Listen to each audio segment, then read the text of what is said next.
नमस्कार दोस्तों। क्या आपने कभी सोचा है कि लोग जैसा दिखाते हैं वैसा होते क्यों नहीं है, या फिर क्यों कुछ लोग हमें बार बार धोखा दे जाते हैं जबकि हम उन्हें समझते हैं कि वे हमारे अपने हैं। The laws of human nature में लेखक रॉबर्ट ग्रीन ने इंसानी फितरत के गहरे और अनदेखे पहलुओं को उजागर किया है। यह किताब हमें सिखाती है कि कैसे इंसानों का व्यवहार काम करता है और हम कैसे दूसरों को बेहतर समझ सकते हैं और खुद को भी। दोस्तों, the laws of human nature ये बुक केवल दूसरों को समझने की किताब नहीं है, ये खुद की परछाई को पहचानने का एक आईना है। ये किताब हमें इंसान होने के मायने सिखाती है और कैसे हम इंसानियत को बेहतर ढंग से जी सकते हैं। आइए जानते हैं। अध्याय 1, द लॉ ऑफ इरेशनैलिटी। हम कितने तर्कहीन हैं। क्या आप सोचते हैं कि आप एक लॉजिकल इंसान हैं, कि आप फैसले सोच समझ कर लेते हैं? लेकिन सच्चाई ये है, आप नहीं हैं, और न ही मैं, और न ही दुनिया का कोई भी इंसान। रॉबर्ट ग्रीन कहते हैं, we like to believe that we are rational, but we are governed by emotions far more than we think. यानी कि हम खुद को तर्क संगत समझते हैं, लेकिन हमारे फैसलों के पीछे अक्सर भावनाएं, डर, लालच और अहंकार छिपा होता है। हमारे अंदर का इमोशनल एनिमल। ये अध्याय शुरू होता है ग्रीक दार्शनिक थ्यूसिडिडीज के एक वाक्य से। Most people in time of war or peace are ruled not by logic but by passion. इतिहास गवाह है कि इंसानों ने बड़े बड़े युद्ध, गलत फैसले, विश्वासघात सब कुछ भावनाओं की गर्मी में किया है। चाहे राजनीति हो, रिलेशनशिप हो या करियर, हमारी इमोशनल इंपल्स ही हमें चलाती है। तर्क बनाम भावना। एक युद्ध हमारे अंदर ग्रीन बताते हैं कि हर इंसान के अंदर दो ताकतें चलती हैं। एक, इमोशन, भावना, तुरंत प्रतिक्रिया देने वाली, तेज, बेसब्र। दो, रीजन, तर्क, सोचने वाली, धीमी, धैर्यपूर्ण। ज्यादातर लोग पहले भावनाओं से निर्णय लेते हैं, फिर उसे तर्क के पर्दे में ढक देते हैं। जैसे आपने किसी से नफरत की और बाद में दिमाग ने उस नफरत को जस्टिफाई करने के 10 कारण ढूंढ लिए। भावनात्मक ट्रिगर। रॉबर्ट ग्रीन ने कुछ आम भावनात्मक ट्रिगर्स की पहचान की है। ईगो पर चोट, लोग गुस्से में आ जाते हैं। लालच, जोखिम लेने लगते हैं। प्रेम या आकर्षण, तर्कहीन फैसले। डर, या तो भागते हैं या हमला करते हैं। तो समाधान क्या है? भावनाओं को देखना सीखो। ग्रीन कोई जादू नहीं बताते। वो कहते हैं, तर्क संगत बनने का पहला कदम है स्वीकार करना कि हम तर्क संगत नहीं हैं। प्रैक्टिकल उपाय। नंबर 1, अपने अंदर भावनाओं को पहचानो। क्या अभी मैं गुस्से में हूं? नंबर 2, फैसला तुरंत मत लो, 10 मिनट रुक जाओ, सांस लो। नंबर 3, लॉन्ग टर्म सोचो। आज जो सही लग रहा है, क्या 1 साल बाद भी सही लगेगा? सेल्फ अवेयरनेस ही असली शक्ति है। इस अध्याय का असली मकसद है कि आप अपने भीतर की परछाइयों को देखना शुरू करें। जब आप ये मान लेंगे कि आप भी इमोशनल बायस रखते हैं, तभी आप लोगों के इमोशंस को पढ़ पाओगे। वास्तविक दुनिया में लागू कैसे करें? किसी डिबेट या झगड़े में भावनात्मक न हो, परिस्थिति को तटस्थ दृष्टि से देखें। सोशल मीडिया पर पोस्ट करते वक्त सोचें कि ये तर्क से है या ट्रिगर से। ऑफिस में कोई निर्णय लेते वक्त पहले भावनाओं को लिखें, फिर विश्लेषण करें। रॉबर्ट ग्रीन की सलाह, be aware of the moods and feelings of others but remain calm yourself. Develop a higher self, the rational mind. यानी कि दूसरों की भावनाएं समझो लेकिन खुद शांत रहो। अब एक सवाल, अगर हर इंसान भावनाओं के वश में है, तो फिर क्या कोई ऐसा तरीका है जिससे हम दूसरों को आसानी से प्रभावित कर सकते हैं? क्या हम किसी को भी अपनी बात मनवाने के लिए उसकी ही सोच का इस्तेमाल कर सकते हैं? जानिए chapter 2, the law of narcissism में कि कैसे हर कोई खुद में खोया है और हम उस कमजोरी का इस्तेमाल कर सकते हैं। अध्याय 2, द लॉ ऑफ नार्सिसिज्म। हर कोई खुद में खोया है। क्या आपने कभी सोचा है कि लोग आपकी बातों पर ध्यान क्यों नहीं देते, या फिर कोई क्यों आपकी भावनाओं को नहीं समझता? रॉबर्ट ग्रीन कहते हैं, we are all narcissists, the difference is in degree. यानी हम सब में नार्सिसिज्म है, फर्क बस इतना है कि कोई इसे काबू में रखता है और कोई उसके काबू में हो जाता है। नार्सिसिज्म क्या है? नार्सिसिज्म का मतलब है खुद को दुनिया का केंद्र समझना, जहां सब कुछ हमारी सोच, भावनाओं और जरूरतों के इर्द गिर्द घूमता है। लेकिन रॉबर्ट ग्रीन ये भी मानते हैं कि हर इंसान के अंदर ये प्राकृतिक रूप से होता है, क्योंकि हम सब अपने बचपन से ही ध्यान चाहते आए हैं। Healthy narcissism versus deep narcissism. Healthy narcissism यह वो लोग होते हैं जो खुद से प्यार करते हैं लेकिन साथ ही दूसरों की भावनाओं और नजरियों को भी समझते हैं। उन्हें एम्पैथेटिक नार्सिसिस्ट्स कहा जा सकता है। डीप नार्सिसिज्म, ये लोग अपने अलावा किसी और की सोच, भावना या दृष्टिकोण को महत्व ही नहीं देते। वे दूसरों का इस्तेमाल सिर्फ अपनी तारीफ और फायदे के लिए करते हैं। डीप नार्सिसिस्ट की पहचान कैसे करें? वो हमेशा अपनी उपलब्धियों की बात करेगा, आपकी बात बीच में काटकर खुद पर लाएगा, आलोचना बर्दाश्त नहीं करेगा, दूसरों की सफलता से जलन करेगा, दूसरों को या तो यूज करेगा या इग्नोर। स्पष्ट रहस्य, हम सब में भी थोड़ा नार्सिसिज्म है। रॉबर्ट ग्रीन कहते हैं कि इससे बचा नहीं जा सकता, पर हम इसे रचनात्मक दिशा में मोड़ सकते हैं। Transformative step, from self obsession to empathy. Self absorbed बनो नहीं, सेल्फ अवेयर बनो। खुद को बेहतर जानो ताकि दूसरों को भी महसूस करना सीखो। स्ट्रैटेजिक यूज, नार्सिसिज्म का इस्तेमाल कैसे करें? अब ध्यान दीजिए, ग्रीन यहां एक शक्तिशाली रणनीति बताते हैं। नन use people's narcissism to influence them. हर इंसान चाहता है कि उसकी बात सुनी जाए, उसकी अहमियत मानी जाए। तो अगर आप किसी को प्रभावित करना चाहते हो तो बस एक बात याद रखो, make it about them not you. उदाहरण, किसी से काम करवाना है, पहले उसकी तारीफ करो। किसी को राजी करना है, पहले उसकी भावनाओं को समझो। किसी से जुड़ना है, उसे महसूस कराओ कि वो खास है। एम्पैथी, नार्सिसिज्म का इलाज। रॉबर्ट ग्रीन एक आइडियल सेल्फ की बात करते हैं जो न सिर्फ खुद की पहचान जानता है बल्कि दूसरों के भीतर की परछाइयों को भी देख सकता है। एम्पैथी, सहानुभूति, हमें नार्सिसिज्म से ऊपर उठाती है। क्या सीखें इस अध्याय से? अपनी नार्सिसिस्टिक प्रवृत्तियों को समझो, दूसरों की गहराई को महसूस करो, अपनी भावनाओं को केंद्र न बनाओ, दूसरों को शाइन करने दो, तुम खुद ही चमकोगे। अब एक सवाल है, जब हर इंसान मास्क पहनता है तो असली चेहरा कैसे पहचाना जाए? क्या हमें हर मुस्कान पर भरोसा करना चाहिए? जानिए अगले अध्याय the law of role playing में कि लोग कैसे अपने असली इरादों को छुपाकर एक किरदार बन जाते हैं और कैसे हम उस पर्दे के पीछे की सच्चाई को पहचान सकते हैं। अध्याय 3, the law of role playing. हर इंसान एक किरदार निभा रहा है। कभी आपने सोचा है कि जो लोग सबसे ज्यादा मुस्कुराते हैं, क्या वो अंदर से सच में खुश होते हैं? या जो लोग आपके सबसे बड़े हितैषी बनते हैं, क्या वो वाकई आपके भले के लिए सोचते हैं? रॉबर्ट ग्रीन इस अध्याय में बताते हैं कि to succeed in this world we all learn to wear masks. हम सब एक रोल निभा रहे हैं, एक चेहरा दिखा रहे हैं, पर दिल में कुछ और होता है।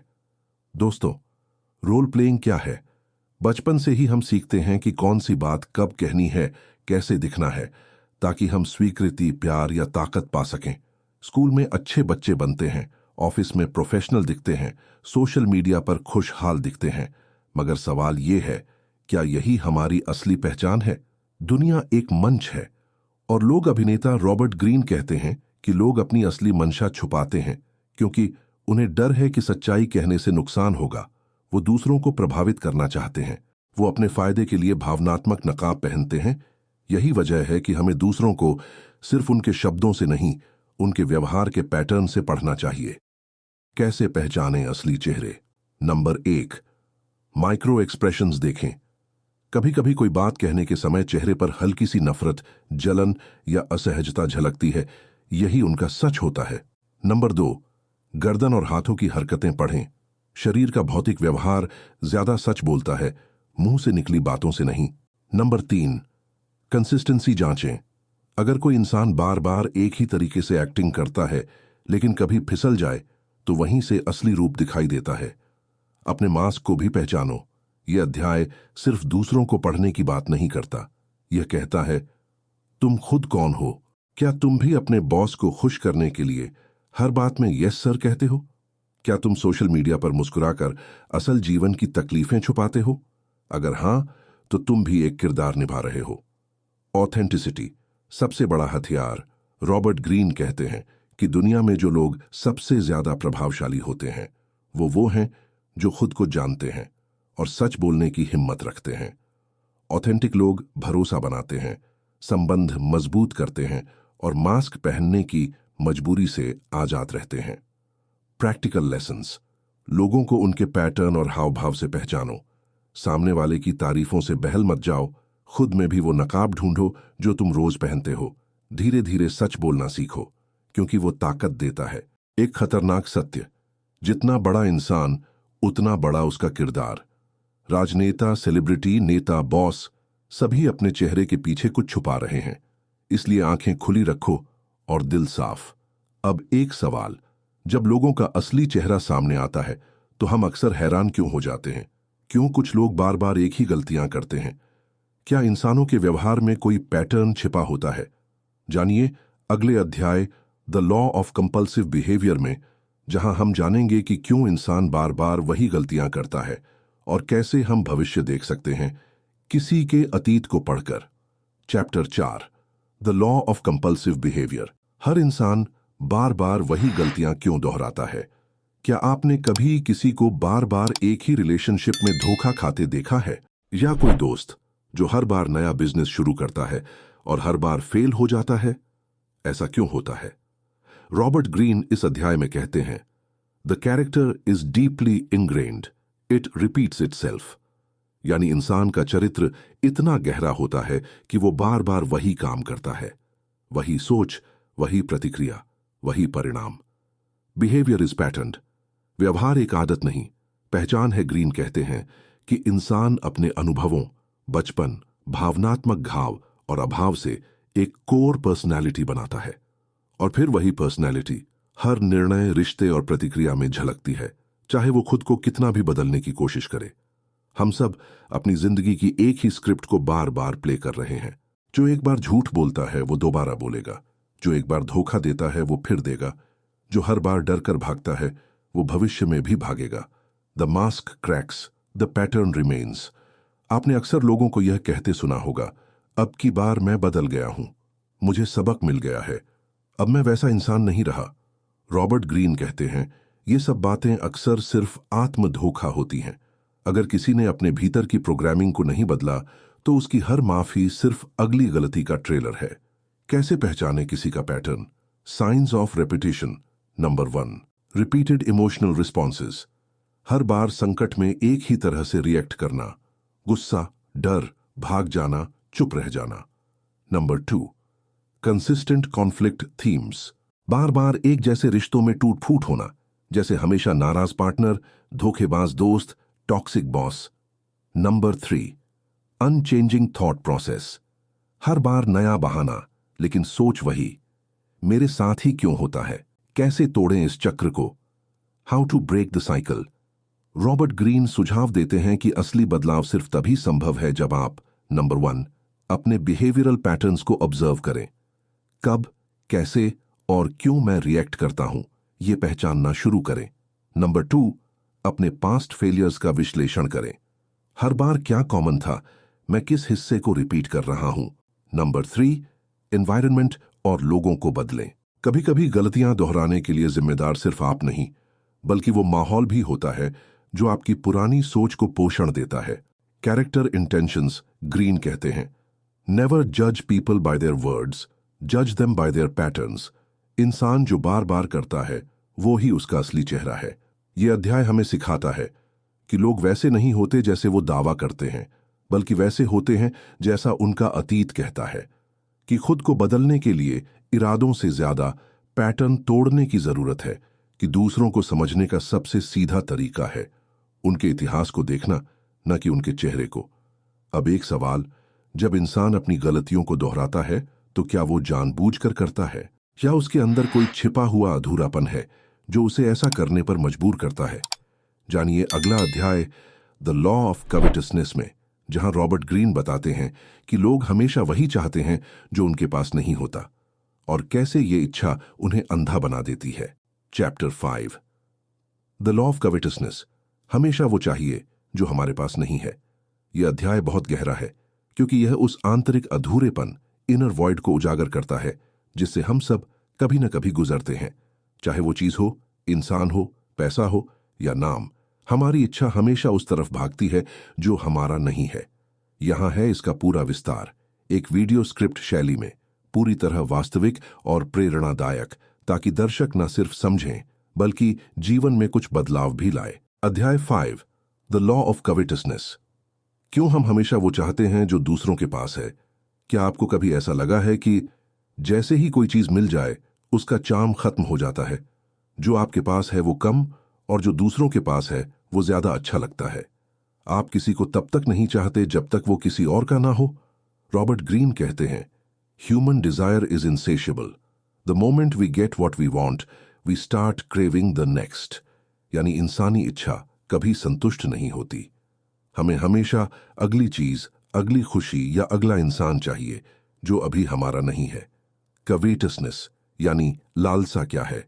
कवेटसनेस का मतलब होता है ऐसी चीज की तीव्र इच्छा रखना जो हमारी नहीं है और सिर्फ इसलिए उसे ज्यादा वैल्यूएबल समझना। रॉबर्ट ग्रीन के अनुसार ये इंसानी मन की एक प्राचीन स्वाभाविक कमजोरी है। Desire is not logical, it is emotional. हम अपनी चाहतों को तर्क, लॉजिक से नहीं बल्कि भावनाओं, इमोशंस से तय करते हैं। जो चीज दुर्लभ है वो हमें अधिक आकर्षक लगती है, जो चीज हमें नहीं मिलती वो ज्यादा कीमती लगती है, जो चीज किसी और के पास है वो हमें इंस्टेंटली डिजायरेबल लगती है। Lack creates illusion. Marketing, love and power सब कवेटसनेस पर आधारित हैं। आज की दुनिया में कंपनियां, ब्रांड्स और यहां तक कि लोग भी आपकी इसी कमजोरी का फायदा उठाते हैं। ब्रांड्स कहते हैं लिमिटेड एडिशन, ओनली 3 लेफ्ट, ताकि आप खरीदें। प्यार में हार्ड टू गेट स्ट्रेटेजी इसलिए काम करती है पावर गेम में। जो इनएक्सेसिबल है वही डिजायरेबल है। कोविटसनेस का नुकसान।